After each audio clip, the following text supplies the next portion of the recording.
They said the dragon was born from the heart of a dying star, but when it opened its eyes for the first time, it screamed. Fire, its own fire, terrified it. The villagers of Emberfall had prayed for a guardian to protect them from the frost giants. But what they got was a trembling creature hiding beneath a mountain of its own ashes. Every night it shivered as sparks danced around its scales, afraid of the very power that made it divine. Then came Lyra, a thief with more courage than sense and a past she never spoke of.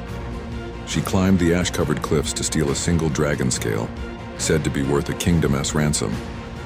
But when she found the dragon cowering, its enormous eyes filled with fear instead of fury, she couldn't do it. "You're scared," she whispered. "Of yourself." The dragon turned its head, smoke trembling in its throat. "Every time I breathe," it rumbled, "I destroy something I love." Lyra hesitated, then learned to breathe differently. No one had ever spoken to a dragon like that.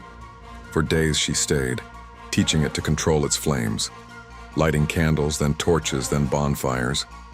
Every time it failed, the mountain shook, but Lyra refused to run. Slowly, the dragon learned, but word spread, and when the frost giants heard a dragon lived again, they marched south with spears of ice that could freeze rivers. When they arrived, the dragon hid in the mountain. Lyra stood before the army, her hands shaking. "He's not ready," she pleaded. The giants laughed. "Then you'll die first." Lightning struck the sky. Lyra screamed for the dragon, but silence answered, until she whispered the words he'd feared most. "Breathe, my friend, even if it burns." The ground erupted. Flames tore through the storm, melting ice, shattering armor, and painting the sky red. The frost giants screamed as the dragon soared above them, no longer afraid. But when the battle ended, the fire would not stop. The dragon roared in agony, flames devouring its wings, its home, even the sky. Lyra ran toward him, ignoring the searing heat. "You did it," she gasped, touching his scale. "You saved them." He looked at her with sorrow, and destroyed everything else. Then with his last breath, he whispered a spell and his flames vanished. The mountain cooled, the fires died, and where he once stood, only a single glowing scale remained, pulsing with warmth. Lyra took it and built a lantern around it, a beacon of hope.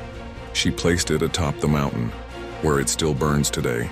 They say when the night grows cold and frost creeps over Emberfall, the lantern flares to life.